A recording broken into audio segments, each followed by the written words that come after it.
Hello dear, स्वागत है सभी का एचआर स्टडी लैब पर। उम्मीद करता हूँ सभी बहुत बढ़िया होंगे। तो आप सभी को बताना चाहता हूँ मैं एक बार और फिर से कि ये बैच प्री बैच अपन कंप्लीट मैथ्स का अपने YouTube channel HR study lab पर पढ़ रहे हैं, जिसके अंदर अपन ने टॉपिक स्टार्ट किया था अपना पहला संबंध एवं फलन, जिसका आज लेक्चर 3 है। ठीक है, तो इस बैच के अंदर अपन कंप्लीट एनसीईआरटी को पढ़ेंगे। ठीक है, तो चलिए स्टार्ट करते हैं अपने लेक्चर को। आज अपन प्रश्नावली 1.1 के जो भी एग्जाम्पल है उनको सॉल्व करेंगे। पिछली क्लास में अपन सॉल्व नहीं कर पाए थे क्योंकि हमने संबंधों के प्रकारों को बहुत अच्छे से समझा। उसके बाद उनके ऑब्जेक्टिव क्वेश्चन भी हमने सॉल्व किए थे। ठीक है, तो हम क्वेश्चन सॉल्व करेंगे तो मैं उनका ना सेम तरीके का फॉर्मेट रखने वाला हूँ, जिससे कि आपको कन्फ्यूजन ना हो। बहुत बच्चों को जो पहला और दूसरा टॉपिक हमारा संबंध और फलन, मतलब रिलेशन एंड फंक्शन, और प्रतिलोम त्रिकोणमितीय फलन, ठीक है, इनवर्स ट्रिगोनोमेट्रिक फंक्शन, ये दोनों ही टॉपिक बच्चों को बहुत कंफ्यूज करते हैं। उसके बाद सारे के सारे टॉपिक लगभग आप कीजिए ही है। तो पहला जो टॉपिक है बहुत सारे बच्चों को समझ में नहीं आता है, तो पिछली क्लासों में मैंने इसलिए कंसेप्टों को ज़्यादा ध्यान दिया, क्योंकि जिससे कि आप जो फिजिकली मतलब कि ओरली आप उनको रिलेट कर पाओ। क्योंकि जब आप खुद से एग्जाम्पल समझते हो ना तो बहुत सारी चीज़ें अच्छे से समझ में आती है। इसलिए मैंने बहुत सारे उनके एग्जाम्पल लिए और सारी सारी चीज़ें आपको उनके जितने भी टाइप्स थे उनको बहुत अच्छे से समझा। ठीक है, आज से अपन क्या करेंगे, इनके एग्जाम्पल करेंगे। उसके बाद जो भी आपके सामने प्रश्नावली 1.1 के अंदर जितने क्वेश्चन है वो सभी के सभी क्वेश्चन आपको यहीं पे इस क्लास में पूरे सॉल्व कराए जाएंगे। और जो भी क्वेश्चन मैं यहाँ पे सॉल्व कराता हूँ, ये आपके सामने पीपीटी रहती है विथ एनोटेशन, मतलब कि जो लिखा हुआ आपको प्रॉपर हमारी HR study lab Telegram channel है, वहाँ पर इसकी पीडीएफ मिल जाएगी। ठीक है, तो सभी बच्चे उस चैनल को ज्वाइन कर लें, जिससे कि आपको नोट्स बनाने में हेल्प हो। क्योंकि क्या होता है, क्लास के साथ साथ आपको समझना जरूरी है। यदि आप समझ लेंगे एक बार यहाँ पर, उसके बाद आप नोट्स बनाएंगे तो आपका कंसेप्ट बिल्कुल क्लियर हो जाएंगे, आपको बहुत अच्छे से सारी चीज़ें समझ में आ जाएगी। ठीक है, तो फिर उसके बाद आपको कोई भी कन्फ्यूजन नहीं बचेगी। तो बच्चे क्या करते हैं, क्लास चलती रहती है, वो उतारने पर ज़्यादा, अपने रजिस्टर भरने पर ज़्यादा दिमाग लगाते हैं। नहीं, आपको उस चीज़ पर दिमाग नहीं लगाना ज़्यादा, बाद में आप फेयर बना लेना आराम से। जैसे आप फेयर बनाओगे तो आपका और रिवीजन हो जाएगा। ठीक है, तो नोट्स आप बाद में बना सकते हो। चलिए, तो पहला आपका क्वेश्चन क्या है, मान लीजिए ए किसी बालकों के स्कूल के सभी विद्यार्थियों को समुच्चय, तो दर्शाइए कि आर जो ए बी है वो इस प्रकार है कि ए बी की बहन है। अब मुझे बताइए कि किसी भी स्कूल में, बालकों का स्कूल है मतलब कि बॉयज़ बॉयज़ है उसके अंदर, यदि बॉयज़ बॉयज़ उसकी स्कूल के अंदर है तो क्या कोई किसी की बहन हो सकता है? भाई उसमें लड़कियाँ ही नहीं है तो कोई किसी की बहन कैसे होगा? नहीं होगा ना। तो ये आपका क्या हो जाएगा, एक एम्प्टी रिलेशन हो जाएगा, रिक्त समुच्चय हो जाएगा। तो इस चीज़ को कैसे लिखेगा आप, कि दिया है, सॉल्यूशन में लिखना आपको प्रॉपर तरीके से, तो ज़्यादा इसमें कोई दिमाग नहीं है। देखो दिया है लिखना है, पहले सबसे पहले क्या दिया है आपके एक रिलेशन दिया है कि आर, जो आपके सामने रिलेशन है वो ए बी इस प्रकार है कि ए बी की बहन है, ए बी की बहन है। ये आपके सामने एक संबंध दिया, ये आपके सामने एक संबंध दिया। ठीक है, तो यहाँ क्या बोला है कि ए किसी बालकों के स्कूल के सभी विद्यार्थियों का समुच्चय। तो यहाँ लिखना है, यहाँ ए किसी स्कूल के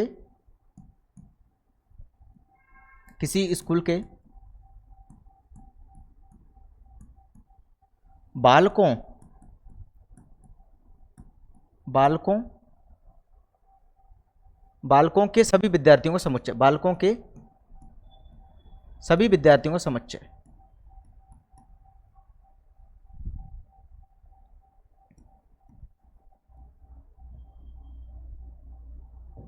सीधे सीधे लिख दो, किसी स्कूल के बालकों का समुच्चय।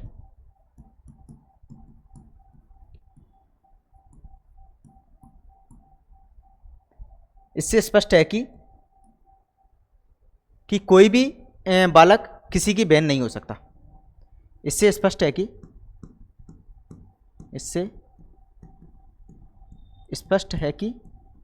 कोई भी बालक किसी की बहन नहीं हो सकता, कोई भी बालक किसी की बहन नहीं हो सकता, कोई भी बालक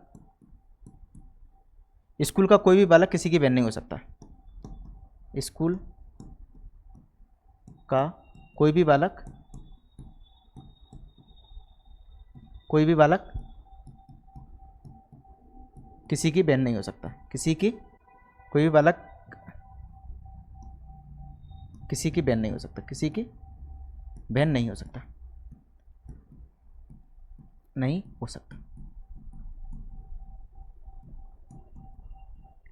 अतः आर एक रिक्त समुच्चय है, अतः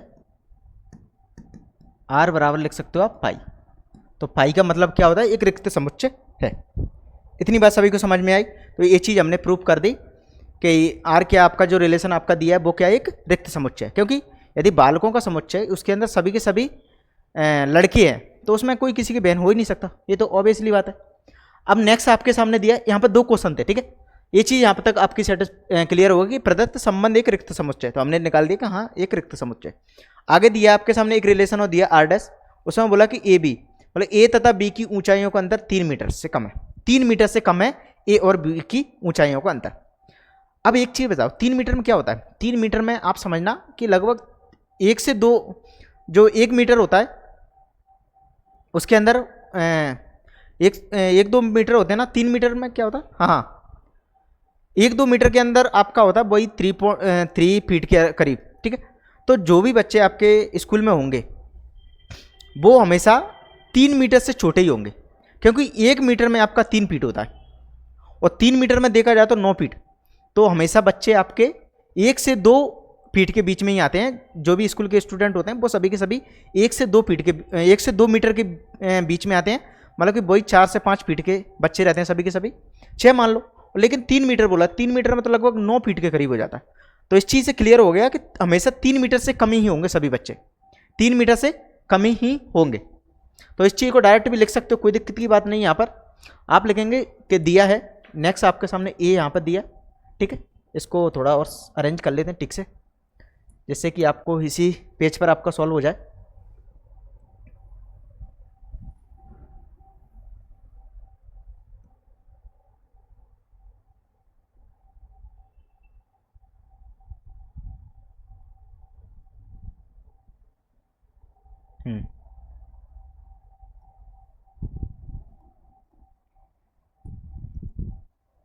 तो इस चीज़ को कैसे लिखोगे आप,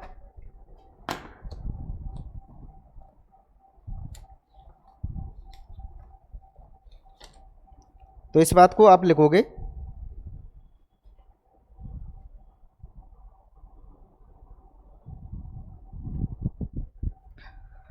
चलिए तो यहां लिखोगे आपको दिया है, सबसे पहले लिखोगे दिया है, क्या दिया है आपके सामने, दिया है जो आपके सामने एक रिलेशन है आर डैश, वो किस प्रकार है कि ए तथा बी की ऊंचाइयों का अंतर 3 मीटर से कम है।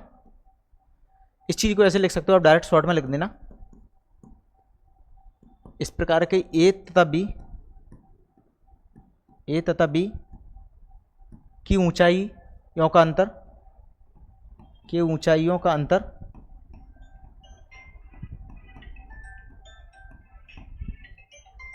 ऊंचाइयों का अंतर 3 मीटर से कम है, अंतर 3 मीटर से कम है, 3 मीटर से कम है।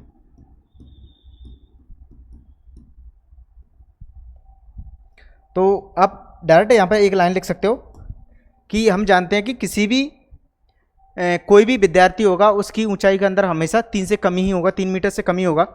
कि हम लिख सकते हैं हम जानते हैं, हम समझते हैं कि, अतः ठीक है यहाँ पे ऐसे लिख दो, हम जानते हैं कि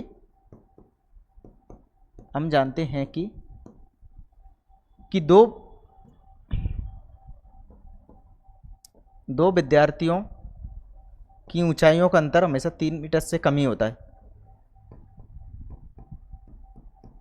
कि ऊंचाइयों का अंतर हमेशा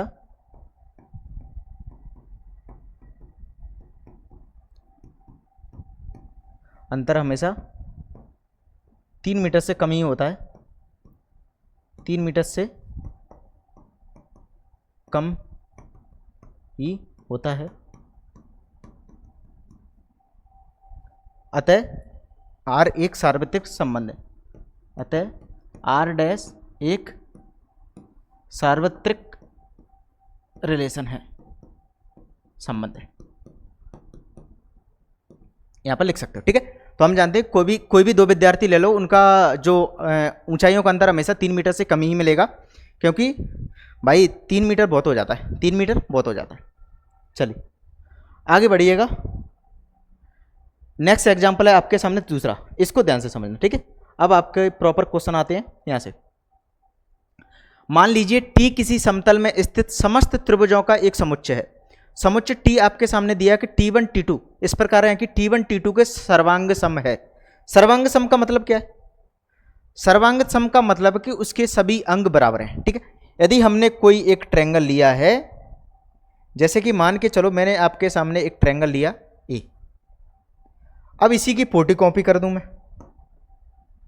इसी की, सॉरी ये क्या हुआ, हाँ इसी की मैं आपको एक फोटो कॉपी कर देता हूं। अब एक मैंने आपके सामने इसकी एक फोटो कॉपी कर दी। अब मुझे बताइए क्या इनमें कोई डिफरेंस है? क्या आप मुझे बताएंगे किसी भी तरह से कोई डिफरेंस है? आप कहेंगे नहीं है भाई। यदि मैंने चलो मैंने बोला इसका कलर रख दिया मैंने ग्रीन, येलो जो भी है, और इसका मैंने कलर मान लिया ए वाला, ठीक है। यदि मैं इस त्रिभुज को उठा के इसके ऊपर रख दूं तो पीछे वाला बिल्कुल पूरी तरह से चिप जाएगा, क्योंकि दोनों भाई वो एक ही चीज है, एक ही चीज है, तो वो सेम हाइट, लंबाई, चौड़ाई, ऊंचाई सब कुछ उनकी क्या होगी? बराबर होगी, बराबर होगी। अब सौतल्य के लिए हम क्या समझते थे? सौतल्य संबंध के लिए आप क्या समझते थे? सौतल्य संबंध के लिए हम समझते थे कि खुद का खुद के साथ रिलेशन होना चाहिए। मान के चलो मैंने बोला कि ये आपके सामने दो ट्रायंगल लिए थे, ए भी आपके सामने T1 है, ए भी T1 है, क्या ये दोनों रिलेशन में सर्वांग सम होंगे? क्या ये दोनों सर्वांग सम होंगे? आप कहेंगे बिल्कुल होंगे भाई, क्लियर दिख रहा है हमें, ए और ए दोनों बराबर हैं तो वे बिल्कुल सर्वांग सम है, मतलब उनके सभी अंग बराबर हैं। तो हम कह सकते हैं कि ये तुल्यता संबंध होगा, रिफ्लेक्सिव रिलेशन होगा, रिफ्लेक्सिव रिलेशन होगा। क्लियर है? अब इस चीज को आप कैसे लिखोगे? इस चीज को आप कैसे लिखोगे एग्जाम हॉल में? चलिए तो हम 1 बाय 1 लिखते हैं, इसको प्रॉपर तरीके से सॉल्यूशन आपको कैसे करना है। ऐसे बहुत सारे क्वेश्चन आपको मिलेंगे तो ध्यान से समझना है सारी की सारी बातों को, ठीक है। चलिए सबसे पहले लिखेंगे अपन स्वतुल्य संबंध, स्वतुल्य संबंध निकालेंगे, स्वतुल्य संबंध।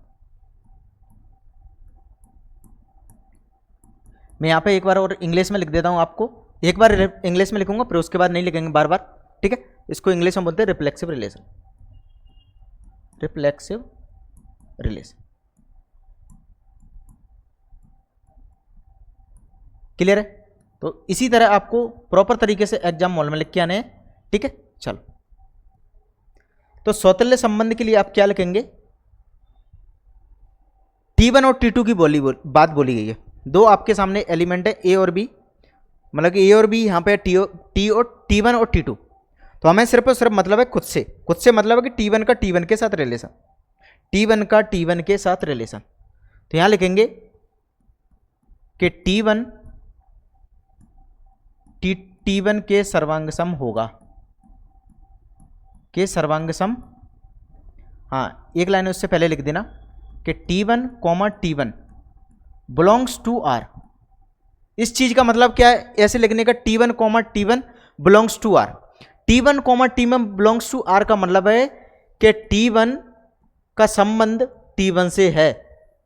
ये आपका जो संबंध है कि सर्वांग सम वाला, कि T1 T1 के सर्वांग सम है, तो इस संबंध में है, जो संबंध है सर्वांग सम वाला उस संबंध के अंतर्गत आता है।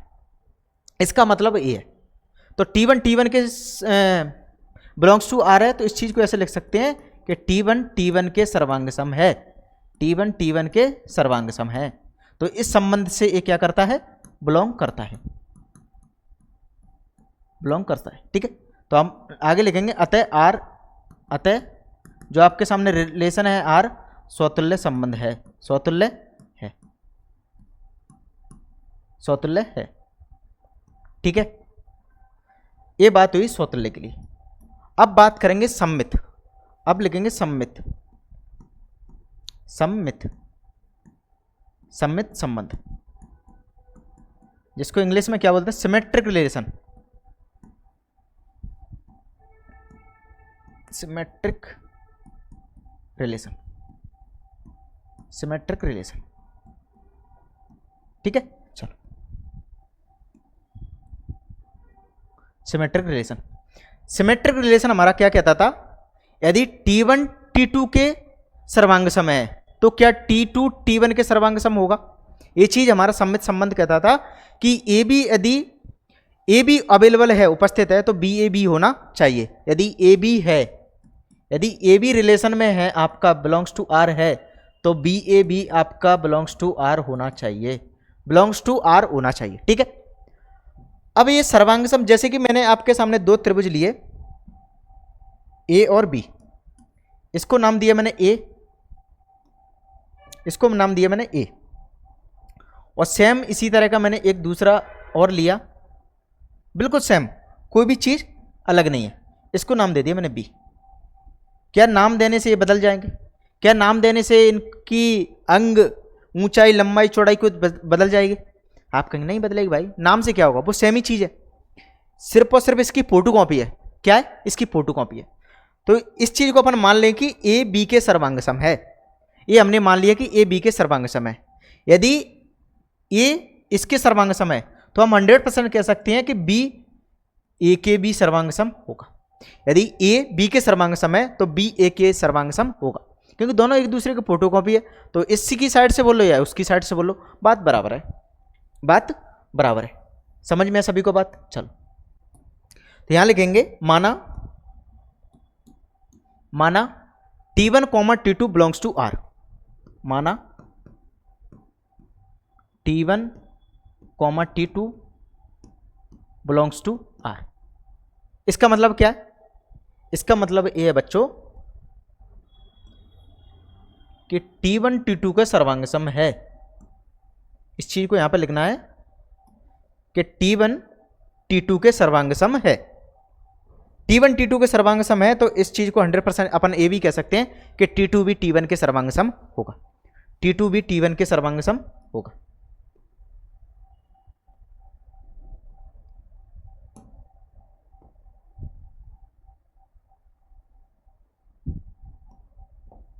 यहां लिख सकते हो आप, इस चीज को बोल सकते हैं कि T2 T1 के सर्वांग सम है, T2 T1 के सर्वांग सम है। क्लियर है? इतनी बात सभी को समझ में आई? यदि T2 T1 के सर्वांग सम है तो इस चीज को अपन ऐसे भी तो लिख सकते हैं कि T2, T1 belongs to R, T1, T2 sorry T2, T1 belongs to R. तो ये दोनों चीज हमें मिल गई कि T1 T2 के सर्वांग बिलोंग्स टू आर है और T2 T1 भी बिलोंग्स टू आर है। तो हम बोल सकते हैं कि अतः आर सम्मित संबंध है, सम्मित है, सम्मित संबंध है, ठीक है, सम्मित है ऐसे बोल दो। जो आपके सामने रिलेशन है वो सम्मित है। अब एक चीज और चेक करनी है आपको, संक्रामक, जिसको बोलते हैं ट्रांजिटिव, संक्रामक, संक्रामक संबंध, जिसको इंग्लिश में बोलते हैं ट्रांजिटिव रिलेशन,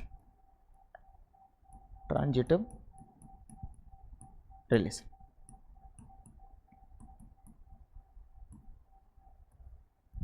बात समझ में? और ट्रांजिटिव में क्या था? ट्रांजिटिव में ए था कि यदि A B belongs to R, B C belongs to R, तो A C belongs to R होना चाहिए। यदि ए बी के साथ है, बी सी के साथ है, तो ए सी के साथ होना चाहिए। ये हमारा ट्रांजिटिव रिलेशन बोलता था, हमारा संक्रामक संबंध बोलता था। क्लियर है सभी को बात? इतनी याद है कि नहीं आप सभी को? पिछली क्लास की बात है, उम्मीद करता हूं सभी को याद होगी। अगर किसी भी बच्चे को याद नहीं है तो मैं उससे बोलना चाहूंगा, भाई इस क्लास को अभी अटेंड ना कर, पहले आप उस क्लास को जरूर देख के आए, क्योंकि आपको तभी उस चीज को समझ में आएगा। अब यहां पे अपन मान लेते हैं, माना हमें पता नहीं है कि T1 T2 का सर्वांग सम है कि नहीं है, तो पहले मान लो। माना हमने माना कि T1, T2 बिलोंग्स टू आर। एक ट्रायंगल मान के चलो, एक T1 ट्रायंगल है, एक T2 ट्रायंगल है, वे दोनों क्या है? बराबर है, दोनों क्या है? सर्वांग सम है। तथा T2, T3 belongs to are.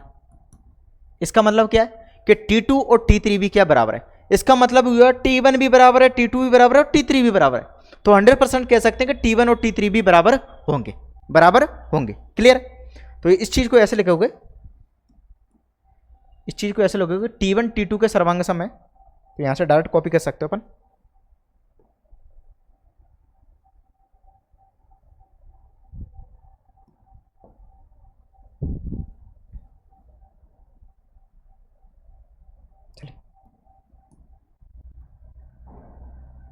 इस चीज को कॉपी कर सकते हो कि T1 T2 के सर्वांग सम है। और आगे इसी चीज को और कॉपी करके लिख सकते हो कि T2 T3 के सर्वांग सम है। T2 T3 के सर्वांग सम है। इस चीज को ऐसे लिखना तथा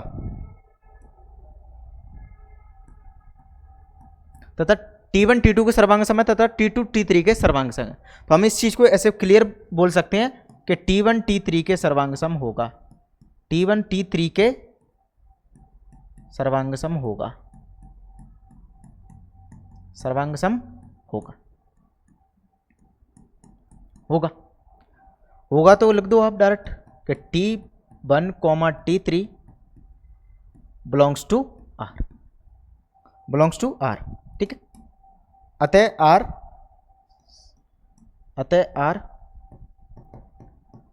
आर संक्रामक है, संक्रामक संबंध है, संक्रामक संबंध है। ये तीनों चीजें सेटिस्फाई हो गई कि स्वतुल्य भी है, सम्मित भी है और संक्रामक भी है, रिफ्लेक्सिव भी है, सिमेट्रिक है और ट्रांजिटिव है। तो हमें सिद्ध करना था कि आर एक तुल्यता संबंध है। आर एक तुल्यता संबंध कब होगा? यदि कोई भी संबंध आपका स्वतुल्य हो जाए, सम्मित हो जाए, संक्रामक हो जाए, तो उस चीज को अपन बोल सकते हो कि आर एक तुल्यता संबंध है। तो यहां लिखोगे चूंकि चूंकि चूंकि हाँ चूंकि आर एक स्वतुल्य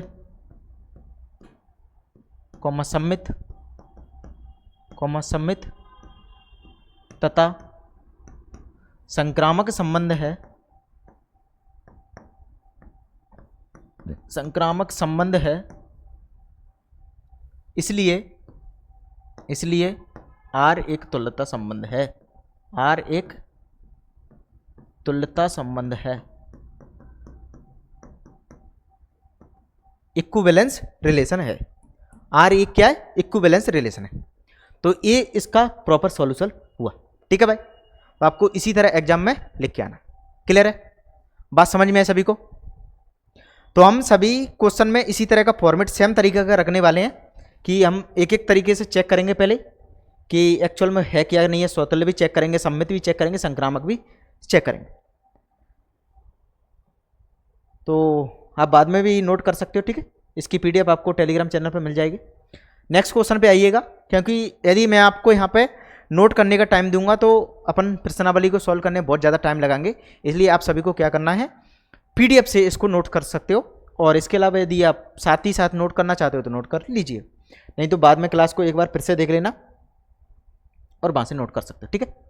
अब मान लीजिए आपके सामने एल किसी समतल में स्थित समस्त रेखाओं का एक सेट है, समुच्चय है। ठीक है, जिसमें L1 L2 इस प्रकार है कि L1 L2 पर लंब है।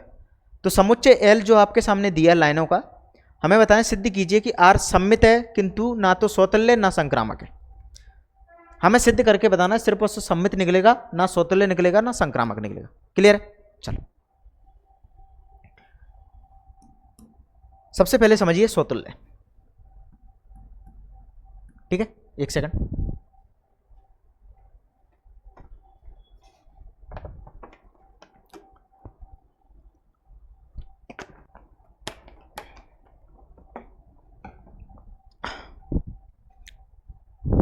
देखिएगा, सबसे पहले चेक करेंगे स्वतुल्य संबंध,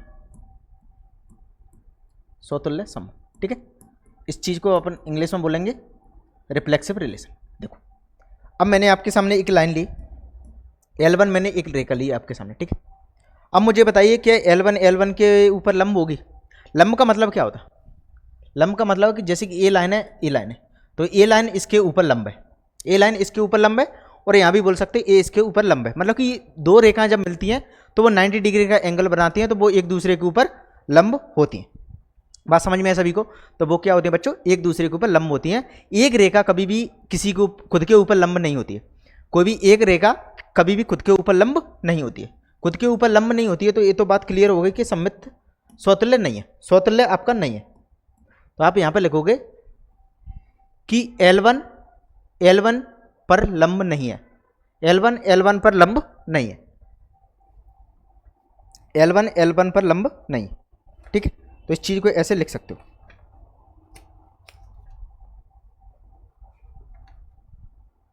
चलिए समझते हैं, एक सेकंड थोड़ा।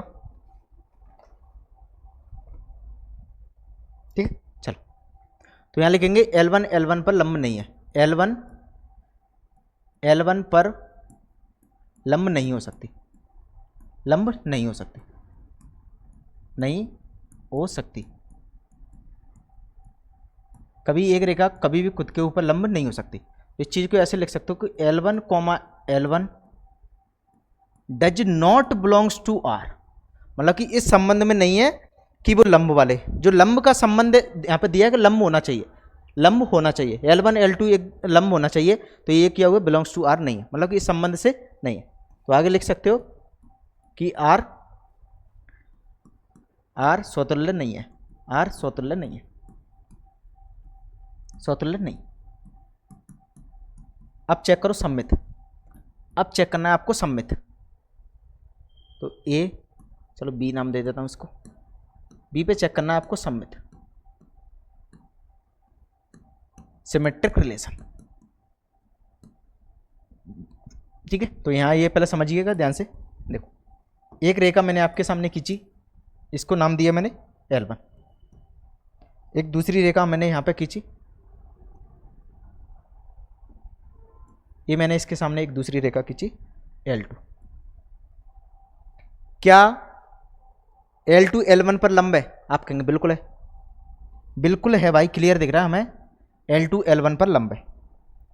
यदि मैं चाहूं इसी को घुमा दूं, मान के चलो मैंने ऐसा किया, इसको ऐसा कर दिया, ठीक है, तो क्या L1 L2 पर लंब है? आप कहेंगे बिल्कुल है, ये बात भी सेटअप है, यहाँ भी 90 डिग्री का एंगल बन रहा है कि L1 भी L2 के ऊपर लंब है।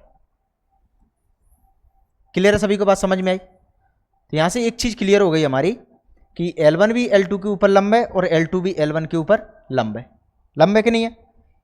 क्लियर दिख गया आपको सभी को? तो यहां लिख सकते हो आप कि L1 L2 पर लंब है। तो यहां लिखेंगे माना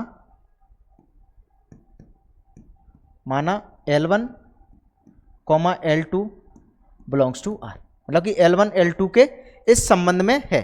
तो इस चीज को लिखोगे L1 L2 पर लंब है, L1 L2 पर लंब है। यदि L1 L2 पर लंब है तो L2 भी L1 पर लंब होगा, पर लंब है। यदि ये लंब है तो लिख सकते हो कि L2 L1 belongs to R। तो हमें दोनों चीजें मिल गई, L1 L2 मिल गया तो L2 L1 भी मिल गया। तो आप बोल सकते हैं कि संबंध R की अतः R सममित है, R सममित संबंध है, सममित संबंध है। ठीक है, क्लियर है इतनी बात सभी को? तो R हमारा सममित संबंध हो गया। संक्रामक चेक करो, चलिए संक्रामक भी चेक करते हैं अपन।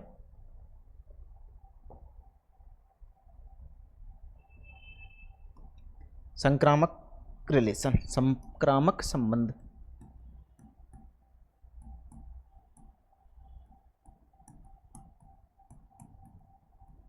संक्रामक संबंध, ठीक है। चल, तो संक्रामक संबंध कैसे चेक करेंगे यहां मैं बता देता हूं। यदि L1 L2 पर लंब है, ठीक है, मान लिया L2 L3 के पर भी लंब हो सकती है, L2 L3 पर भी लंब हो सकती है, तो क्या L1 L3 के लंब हो सकती है? देखो ध्यान से यहां पर देखना, अभी आपको समझ में आएगा। मान के चलो मैंने बोला कि L1, मैं इस तरह इसको बनाता हूं फिर से, देखो बनाता क्या, कुछ है ही नहीं। चल, इसी को मैं नाम चेंज कर देता हूं, इसको मैंने बोल दिया L1, इसको बोल दिया L2। तो आप देख पा रहे हैं कि L1 L2 पर लंब है। ठीक है, आगे वही चीज बोली कि L2 L3 पर लंब है, L2 L3 पर लंब है। देखो फिर से समझना, ये आपके सामने L1 है, ये मैंने लंब खींचा L2, तो आप कहेंगे L1 L2 पर लंब है। और ये मैंने एक लाइन खींची L3, तो आप बोलेंगे L2 L3 पर भी लंब है, L2 L3 पर भी लंब है, तो यहाँ भी लंब हो गया। क्या L1 और L3 भी लंब होंगे? आप कहेंगे नहीं होंगे, ये समांतर हो जाएंगे। तो आप किसी भी तरह से बना सकते हो, ये क्या होंगे, समांतर हो जाएंगे, लंब नहीं होगा। लंब नहीं होगा यदि L2 आपका L1 पर भी लंब है, L2 आपका L3 पर भी लंब है। और इस चीज को ऐसे भी बोल सकती है L1 L2 पर लंब है और L3 L2 पर लंब है, लेकिन L1 और L3 आपके लंब नहीं होंगे, ये दोनों क्या होंगे, समांतर होंगे। हमेशा चेक कर लेना, आप किसी भी तरह इनको रख के चेक कर लेना, आपको दो रेखाएं आपकी हमेशा समांतर मिलेंगी। चाहे इनका नाम चेंज कर दो, उससे कोई फर्क नहीं पड़ेगा, लेकिन आपको देख पता चलेगा कि दो रेखा हमेशा समांतर में आएंगी और एक आपकी क्या होगी, दोनों पर लंब होगी। बात समझ में आई? इसलिए ये क्या होगा, संक्रामक संबंध भी नहीं होगा, संक्रामक संबंध भी नहीं होगा। तो माना L1, L2 belongs to R तथा L2, L3 belongs to R। यहां लिखोगे कि L1 L2 पर लंब है, L2 पर लंब है,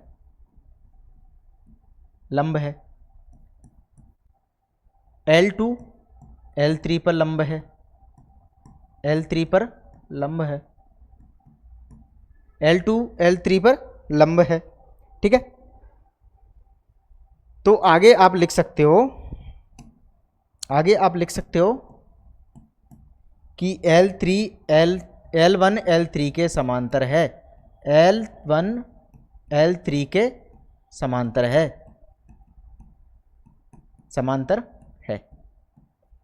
अतः R संक्रामक संबंध नहीं है, संक्रामक संबंध नहीं है। बात समझ में सभी को क्लियर हुई कि नहीं हुई? हाँ, हमने इसको प्रैक्टिकली भी समझ लिया कि एक्चुअल में हो क्या रहा है। ठीक है, तो यहाँ पे एक चीज़ और लिख सकते हो आप कि L1, L3 does not belongs to R,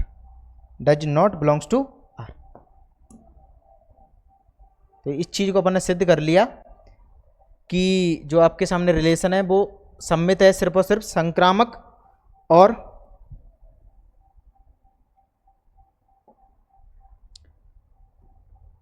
स्वतुल्य नहीं है, केवल और केवल क्या निकला है, सम्मित निकला है, सम्मित आपका संबंध है। ठीक है भाई, समझ में आया सभी को, बात क्लियर है? नेक्स्ट क्या है आपके सामने? हाँ, एक क्वेश्चन और कर लीजिएगा कि सिद्ध कीजिए, आपके सामने सेट दिया है एक 1 2 3 का और आपके सामने एक रिलेशन दिया 1 1 2 2 3 3, तो आपको बताना कि स्वतुल्य है परंतु ना तो सम्मित है ना ही संक्रामक है, तो यहाँ से आपको क्लियर दिख रहा होगा कि 1 1 2 2 3 3 मिल गया। यदि 1 2 3 एलिमेंट्स हैं, यदि उनके खुद के साथ संबंध मिल गए, रिलेशन कनेक्ट मिल गए, तो आप बोल सकते स्वतुल्य है, 100% स्वतुल्य है। और परंतु ना तो सम्मित ना ही संक्रामक, तो यहाँ से डायरेक्ट आप चेक कर सकते हो कि सम्मित भी नहीं होगा। कैसे नहीं होगा? आप कहेंगे 1 2 है, 2 1 नहीं है, 2 1 कहीं भी नहीं है, तो ये सम्मित नहीं है। संक्रामक चेक करने के लिए आप बोलेंगे 1 का 2 के साथ है, 2 का 3 के साथ है, क्या 1 का आपको 3 के साथ दिख रहा है? आप कहेंगे ये भी नहीं है, तो ये संक्रामक भी नहीं है। तो आप पता तो चलाना, सेकंडों में पता चला सकते हो कि क्या चीज है।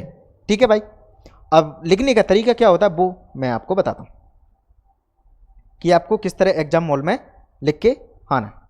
ठीक है भाई, चलो, तो सबसे पहले क्या लिखेंगे भाई, सेम तरीका होगा अपना सभी के क्वेश्चन को करने का। सॉल्यूशन में लिखना है आपको, ए नंबर पर लिखेंगे अपन स्वतुल्य संबंध। चलिए, रिफ्लेक्सिव रिलेशन यहां लिखेंगे आप कि 1 1 belongs to R, 2 2 belongs to R तथा 3,3 बिलोंग्स टू आर, मतलब ये सभी क्या आते हैं, संबंध से आते हैं। अतः जो भी आपके सामने संबंध दिया आर स्वतुल्य है, स्वतुल्य संबंध है, स्वतुल्य संबंध है, संबंध है। ठीक है, ये तो बात हुई स्वतुल्य की। अब चेक करेंगे सम्मित, सम्मित सम्मित संबंध, सम्मित संबंध। ठीक है, चलो सम्मित संबंध के लिए आप बोलोगे कि 1,2 belongs to R, 1,2 belongs to R, यहां बोलोगे 1,2 बिलोंग्स टू आर, लेकिन 2,1 does not belongs to R, does not belongs to R. अतः आर सम्मित, अतः यहां भी लिखोगे अतः आर स्वतुल्य संबंध, अतः आर सम्मित संबंध नहीं है, सम्मित संबंध नहीं है,